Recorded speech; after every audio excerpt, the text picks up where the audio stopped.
students, welcome to Statisticpedia. Now today in this video we will discuss about the special functions. Now special functions, they are very much useful in solving the integrations. So one of the special function, it is gamma function. तो सबसे पहले हम समझते हैं gamma function के क्या form होते हैं. देखिए सबसे पहले जो रेंज है वो 0 to infinity होना चाहिए, तभी आप इसको अप्लाई कर सकते हैं. e to the power of minus x, x to the power n minus 1, that will be n. तो यहाँ पर आपका आंसर हो जाता है गामा n. n कैसा होना चाहिए? पॉजिटिव होना चाहिए. ठीक है. अब सपोज अगर कोई इंटीग्रल आता है जहां पे like so, and we have to evaluate this integral. So यहाँ पर आप देख रहे हैं range e to the power 0 to infinity होना चाहिए. So range is 0 to infinity, e to the power of minus x, x to the power यहाँ पे n minus 1 के फॉर्म में होना चाहिए. राइट तो अभी तो हम इसको ऐसे इवेल्युएट कर रहे हैं, लेकिन अगर आप इसको n minus 1 में एक्सप्रेस करेंगे तो it can be written as this. So this will be equals to your gamma n. This is the answer. तो समटाइम्स ये बहुत इजी होते हैं इंटीग्रल्स को इवेल्युएट करना. अदरवाइज आप कैसे इसको सॉल्व करते हैं? आईलेट से, first function and second function से. तो वो बहुत ही लेंदी प्रोसेस है.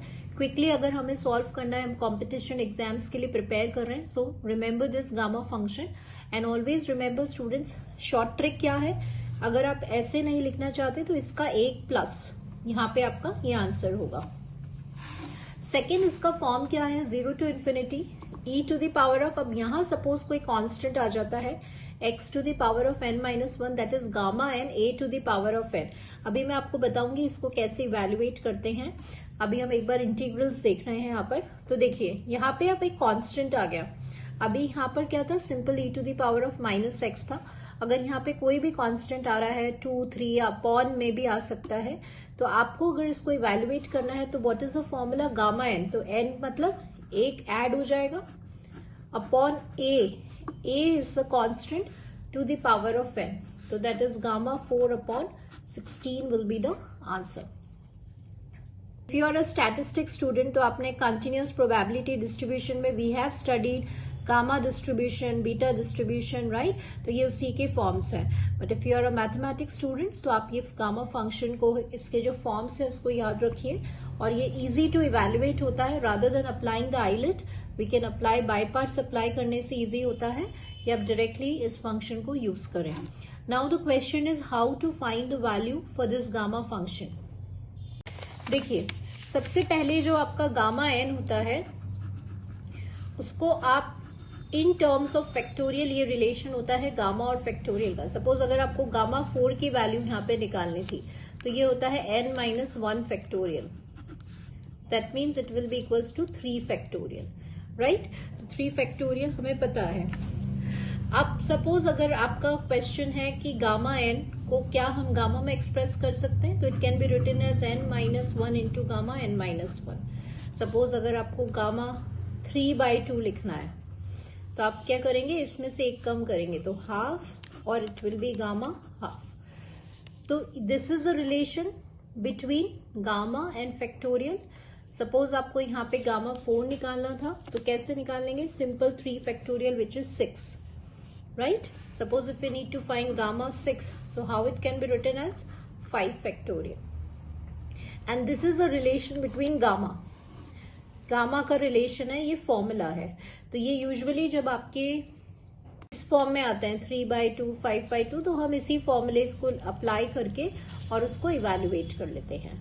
राइट सो अभी देखिए, here I've written all the points. Gamma n, that will be n minus 1, gamma n minus 1. In terms of factorial, questions में easily solve करना है n minus 1 factorial, right? और यहाँ पर gamma half की value हो जाती है √pi. That you have to learn. So this is all about gamma function. अभी आगे हम questions भी देखेंगे कि कैसे evaluate करते हैं. The next special function, it is beta function. Function में अगर स्टैटिस्टिक्स आपने पढ़ रखा है तो beta function of first kind and beta distribution of second kind का ही है ये यहाँ पर, है ना. और तो देखिए जो beta distribution of first kind है उसका इंटीग्रल होता है, रेंज का बहुत ध्यान रखना है, 0 to 1. So if the limit is 0 to 1, If it is in this form, x की power m minus 1, 1 minus x की power n minus 1, that is equals to beta m comma n. So इसको एक example लेते हैं. So student suppose अगर आपका integral आता है इस तरह से x4 into 1 minus x6 into d x, right. तो अभी आपको क्या करना है, बाई पार्ट सप्लाई नहीं करना है, right. So what we will do is, सबसे पहले लिमिट चेक कर लीजिए 0 to 1. इसको आपको एक्सप्रेस करना है इस फॉर्म में m माइनस 1 और n माइनस 1 में. तो इसको आप कैसे लिख सकते हैं, 5 minus 1 and this can be written as 7 minus 1 into d x. तो सिंपली अब ये इस फॉर्म में बन गया, तो this can be written as beta 5,7. तो ऐसे हम इसको इन टाइप ऑफ इंटीग्रल्स में अप्लाई कर सकते हैं. अभी हम देखेंगे इसकी वैल्यू कैसे निकालना है, बट अभी हमने ये देखा है कि सबसे पहले लिमिट्स चेक करिए. अगर 0 to 1 है तो बाई पार्ट्स लगाने की जरूरत नहीं है, इजीली आप इससे इवेल्युएट कर सकते हैं. नेक्स्ट इसका दूसरा फॉर्म क्या है, अगर इंटीग्रल की रेंज 0 to इन्फिनिटी है और अगर फॉर्म हम इस तरह से बना सकते हैं x की power m minus 1 plus x की पावर m प्लस n. ध्यान रखिएगा जो m यहाँ पर है वो ही m यहाँ पर होना चाहिए. अगर ऐसा है तो it can be written as beta m comma n. तो अल्टीमेटली आंसर्स दोनों बीटा m कॉमा n आ रहे हैं, but what you have to remember कि जब 0 to 1 है तो इस तरह का इंटीग्रल होना चाहिए और जब 0 to इन्फिनिटी है तो इस फॉर्म का इंटीग्रल होना चाहिए. अगर आपने स्टैटिस्टिक्स में beta distribution of first kind पढ़ा है तो वो यही पढ़ा था, और beta distribution of second kind आपने ये स्टडी किया था. सो स्टूडेंट्स, अगर सपोज अभी हम एक एग्जांपल ले लेते हैं और इसको समझते हैं कि सपोज रेंज अगर आपकी ये है x की पावर 7 dx है and it is 1 plus x की पावर 9 है, तो आप कैसे इवेल्युएट करेंगे. तो सबसे पहले व्हाट आई टोल्ड यू कि इसको आप m माइनस 1 फॉर्म में एक्सप्रेस करिए. तो ये हो गया x की पावर 8 माइनस 1. जो m की वैल्यू यहाँ पर है वही m की वैल्यू यहाँ पर होनी चाहिए. तो 8 मैंने लिख दिया, राइट. और यहाँ पर क्या है, 9 है, तो it can be written as 1. तो ये हो गया आपका beta m comma n, right. कैसे हो गया, एक बार फॉर्म देखिए, x की power m minus 1 upon 1 plus x की power m plus n into d x. जो m यहाँ पर था वही m यहाँ पर होना चाहिए, तो ये m आ जाएगा. और जो रिमेनिंग है, रिमेनिंग यहाँ पे 1 था, तो वो हो गया आपका बीटा m कॉमा n. तो यहाँ पे आंसर क्या हो जाएगा आपका beta 8,1 will be the answer. और फिर हम इसको इवेल्युएट कर लेंगे. तो इस फॉर्म इस टाइप का होना चाहिए और लिमिट 0 to इन्फिनिटी होनी चाहिए, तभी इसका answer beta m comma n होगा. Now, how to evaluate this beta m comma n? That is in terms of gamma.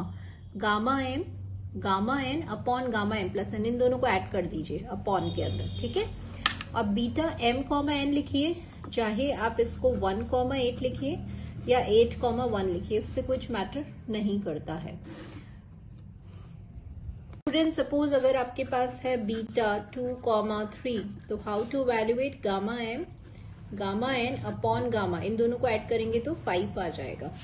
अब सपोज आपको इसको इवेल्युएट करना है तो आई टोल्ड यू फैक्टोरियल में कर लीजिए. तो गामा 2 को n माइनस 1 फैक्टोरियल, तो 1 हो गया.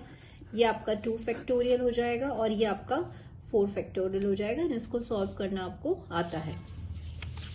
Next formulas we have is, suppose if we have in terms of sine and cos.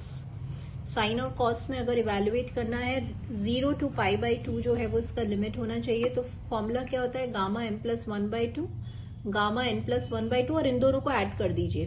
तो ये हो जाएगा m प्लस n प्लस 2/2 और यहाँ पे 2 फैक्टर आता है. ये कई बार स्टूडेंट्स जो हैं उनको याद नहीं रहता है, ठीक है. What is the trick, gamma m plus 1/2 फिर गामा n प्लस 1/2, इन दोनों को ऐड करिए तो ये आ जाएगा. और यहाँ पे 2 से डिनोमिनेटर में मल्टीप्लाई करना है. ये कब होगा, साइन की पावर m थीटा और कॉस की पावर n थीटा. तो अभी हम क्वेश्चंस में भी देख लेंगे कि इसको कैसे इवेल्युएट करते हैं. So the value of this integral, अभी आपको यहाँ पे इवेल्युएट करना है इस इंटीग्रल को. सबसे पहले आप रेंज देखिए कि व्हाट इज द रेंज और क्या हम इस पे अप्लाई कर सकते हैं. तो here the range is 0 to infinity, right. अगर e की पावर में होता तो गामा फंक्शन लगाते. अभी यहाँ पर देख रहे हैं कि हम शायद x की पावर में है तो हम बीटा फंक्शन लगा सकते हैं. फर्स्ट काइंड नहीं लगेगा क्योंकि 0 to 1 होती है उसकी लिमिट, तो यहाँ पे बीटा फंक्शन सेकेंड काइंड वाला लगेगा, राइट। तो हम सबसे पहले इसको क्या करते हैं, सेपरेट। तो वंस यू विल, यहाँ पे मैंने थोड़ा सा करेक्शन किया है स्टूडेंट्स, ये बाहर था 6, ये x की पावर 6 है। तो जब आप सेपरेट करेंगे तो x की पावर 8 डिवाइडेड बाय x की पावर 8 हो गया, this is 8, right, divided by this minus this x की पावर 14, 1 प्लस x की पावर 24 इंटू dx। अब यहां पर देखिएगा, इसको आप कैसे लिख सकते हैं, x की पावर 9 माइनस 1 और 1 प्लस x की पावर, आई टोल्ड यू जो यहाँ पर है उसको यहाँ पर होना है, प्लस 24 है, 24 मतलब ये हो जाएगा आपका 15 माइनस 0 टू इन्फिनिटी x की पावर 13 माइनस 1, सॉरी 15 माइनस 1 14 है इसलिए, और 1 प्लस एक्स, ये 15 है तो यहाँ पे भी 15 होगा, आपको टोटल 24 करना है तो ये 9 हो जाएगा। तो ये हो गया beta 9,15 minus 15,9, and what you know कि either we write it in this manner और we write it in this manner, it is one and the same thing. तो आंसर क्या हो गया, 0। So answer for this question will be, this will be 0। Next देखिए, the value for this integral, अब e की terms में आ गया, एक्सपोनेंशियल फंक्शन आ गया, रेंज आ गया 0 to infinity. So we will try to solve it with the help of gamma function. लेकिन यहाँ पर ध्यान रखिएगा स्टूडेंट्स, आप गामा फंक्शन जो अप्लाई करेंगे तो if you have noticed, gamma function में x की लीनियर फंक्शन होता है, मतलब x की पावर 1 होता है, यहाँ पे x स्क्वायर है, तो हम इसको लीनियर फंक्शन में ट्राई करेंगे कन्वर्ट करने के लिए। तो आपने इसको t लेट कर लिया, and then 2x by 8 dx will be equals to dt, तो ये x by 4 dx will be equals to dt हो गया। सो x की dx की वैल्यू हो जाएगी आपकी 4 by x into d t. सो x को आप लिख सकते हैं √8t by dt, this can be written as this. और अगर थोड़ा सा और सॉल्व करेंगे इसको तो you will gate √2 and you will get √t into dt, मतलब अल्टीमेटली ये आ रहा है, ठीक है। तो अभी जो आपका इंटीग्रल था वो था 1 बाय √2 पाई। अगर हम रेंज की बात करें तो रेंज वही रहने वाला है 0 टू इन्फिनिटी। e की पावर, इसको आपने t अज्यूम किया था तो माइनस t हो गया, और dx की वैल्यू हो गई आपकी, ये कांस्टेंट मैं बाहर लिख देती हूँ, ये हो गया आपका dt बाय √t। तो आप देख रहे हैं ये तो कैंसिल हो गया, तो ये 1 बाय √ पाई हो गया, 0 to infinity e minus t की power minus half into dt। So just remember students कि अभी आप यहाँ पे गामा फंक्शन लगाएंगे। अब ये देखिए लीनियर फॉर्म में आ गया, t की power minus half plus 1 minus 1 कर दीजिए, राइट, बिकॉज इसका फॉर्म गामा फंक्शन में हमें कैसे चाहिए होता है, what is gamma function, e की पावर माइनस एक्स, एक्स की power n minus 1 dx is gamma n, इस फॉर्म में चाहिए, इसीलिए यहाँ पे -1 + 1 कर रहे हैं। सो ये हो जाएगा 1 बाय √2 पाई e माइनस t की पावर ये हो गया हाफ -1। तो अब देखिए इस फॉर्म में ये आ गया, तो आंसर क्या हो जाएगा 1 by this thing into gamma, तो गामा क्या है दिस, ये आपका n हो गया। तो गामा हाफ क्या होता है स्टूडेंट्स, √पाई होता है, तो that means answer for this question will be 1। This is how we solve. तो ये मैंने कुछ स्टैंडर्ड रिजल्ट्स आपको बता दिए, जैसे गामा हाफ √पाई होता है, राइट। तो इससे आपका जो इंटीग्रल का जो टाइम टेकिंग प्रोसेस है वो बिल्कुल कम हो जाएगा। नेक्स्ट देखिए, सबसे पहले अब आप देख रहे हैं यहाँ पे कि लिमिट जो है वो 0 टू 1 है, तो क्विकली क्लिक करना चाहिए कि यहाँ पर beta distribution of first kind जो है वो अप्लाई करेंगे आप। लेकिन सबसे पहले हम इसको इस फॉर्म में लेकर आएंगे, तो आप इसको कैसे लेकर आएंगे, 0 टू 1 x की पावर m-1 और 1 माइनस x की power n-1, that can be written as beta 4,5। अभी तो हम स्टेप बाय स्टेप लिख रहे हैं, कॉम्पिटिशन में इतना टाइम नहीं होगा, तो क्विकली इवेल्युएट करेंगे, and this can be written as this, this can be 3 factorial, वो 6 होता है, and this is your 5 factorial, sorry 4 factorial, वो 24 होता है, और ये 8 फैक्टोरियल है, तो 8, 7, 6 और 120, राइट। तो अब ये थोड़ा इवेल्युएट करना इजी हो जाएगा हमारे लिए। 8 1 दैट इज 8 3 तो ये आपके पास आ जाता है 3 से ये 40 कैंसिल हुआ, तो ये हो गया 1/280 will be the answer for this question. Next देखिए, the value of this integral. So आपने लिमिट देख लिया 0 टू इन्फिनिटी, एक्सपोनेंशियल फंक्शन में आ गया। सो आप इसका मतलब हम गामा फंक्शन ट्राई करेंगे, बट यहाँ पे प्रॉब्लम क्या हो रहा है, एक्स क्यूब हमेशा लीनियर फॉर्म में होना चाहिए, तो पहले लीनियर फॉर्म में इसको कन्वर्ट करेंगे and then we will find the answer.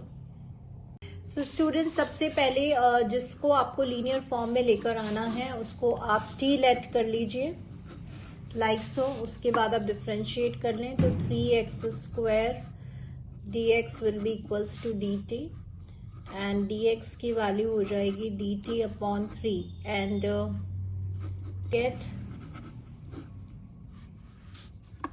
3x² की वैल्यू, x की वैल्यू निकाल लीजिए। तो x की वैल्यू क्या आ रही है, t की पावर 1/3 इंटू 2, तो 2/3 हो गई है यहाँ पे, ठीक है। अब हम यहाँ पे सब्सटीट्यूट करते हैं √x e minus T, constant बाहर, और ये हो गया dt/t की पावर 2/3। ना यहाँ पे भी आपका ये आ रहा है x, √x आ रहा है, तो x को आप क्या लिख सकते हैं, t की पावर 1/3। तो यहाँ पे जस्ट अ सेकेंड, सो अभी वापस कर लेते हैं, ठीक है। तो यहाँ पर x है, तो x की पावर हाफ लिख देते हैं, इसको रूट में है, तो यहाँ से x की वैल्यू हो गई t 1/3, ठीक है। ये थोड़ा सा इजी हो जाता है इससे dt, और यहाँ पर t की 2/3 हो गया। सो दिस विल बी 1/3, एक बार t minus T, base same है, तो यहाँ पे हो जाएगा 1/6 माइनस 2/3 dt। सो स्टूडेंट्स, यहाँ पर थोड़ा सा एलसीएम ले लेते हैं, 6, that will be 1 minus 4 dt, and minus half into dt। तो अभी आपका मोस्ट सिंप्लीफाइड फॉर्म में आ गया, बस यहाँ पे -1 और +1 कर दीजिए, सो दैट ये आपका गामा फंक्शन बनेगा। तो once you will add 1 and subtract 1, तो ये हो जाएगा हाफ -1 इंटू dt। सो ये हो गया आपका gamma n, right? So this is √π/3 will be the answer for this question. √π. Next question, the value of the integral. I'm really sorry students, because ये आपका repeat हो गया, ये वाला question हमने कर ली, we have already done this, so I'm cancelling out, it's repeated question. Next देखिए, find the value for this integral. Now I told you sin और cos में है, 0 से 90 π/2 है, तो we use the formula जो अभी हमने देखा था। तो यहाँ पे आप इसमें क्विकली अप्लाई करें इस फॉर्मूले को। Once you will apply this, देखिए कैसे करेंगे, हाफ, ये वाला हाफ, इसमें कैसे करना है, गामा m + 1/2, इसका एक ऐड करिए और 3/2, फिर गामा 6/2, तो ये गामा 3 हो जाएगा। इस 2 को ऐसे लिख लेते हैं, this 2 I have written here, then upon gamma, इनको ऐड करना है, तो कैसे ऐड करोगे, 2 + 5 + 2/2 हो गया, राइट। या फिर इनको भी ऐड कर सकते हैं आप। तो अब ये आपके पास आ गया। आई टोल्ड यू कि अब देखिए, जैसे ये अगर फ्रैक्शंस में आ रहा है 3/2 1/2 इस फॉर्म में आ रहा है, तो उसके लिए फिर हम ये वाला अप्लाई करते हैं, कौन सा, n-1 गामा n-1। अगर इंटीजर नहीं है ना, तो उस केस में ये फॉर्मूला यूज में आता है। तो आप जब ये अप्लाई करेंगे तो ये हाफ गामा हाफ आ जाएगा, and if it is an integer जैसे 3 है, तो फिर आप n-1 फैक्टोरियल लगा दीजिए, तो ये 2 हो जाएगा, अपॉन में 2 चल ही रहा है, और ये आपका हो गया 9/2। तो 9/2 में आप ये लगाना पड़ेगा, because it is not an integer, तो 9/2 में एक एक कम करते जाइए तो 7/2, 5/2, 3/2, 1/2 और गामा हाफ हो गया। तो ये आपका पूरा एज इट इज कैंसिल, 2 से 2 जो है वो आपका कैंसिल हो गया। ये जो 2 है वो ऊपर चला जाएगा, 8 हो जाएगा और ये आपका हो जाएगा 35/3 हो जाएगा, है ना। So this comes out to be 15 and 105. So here students देखिए वो ही मिस्टेक यहाँ पर in the formula what we have done, gamma m plus 1/2 gamma n plus 1/2 divided by 2 into इन दोनों को add m plus n plus 2/2, right? So here I have skipped that 2. I am really very sorry. ये 2 का जो value है ये I have skipped this. So ये आपका cancel होके आ जाएगा 4/105 will be the answer for this question, will be this. Next question देखिए, the value for this will be given as this. Now ये क्वेश्चन में क्या होता है, स्टूडेंट्स हैं जो आपको कंसिडर करना है और ये बहुत इजी आपके क्वेश्चन के कैलकुलेशन को बना देते हैं।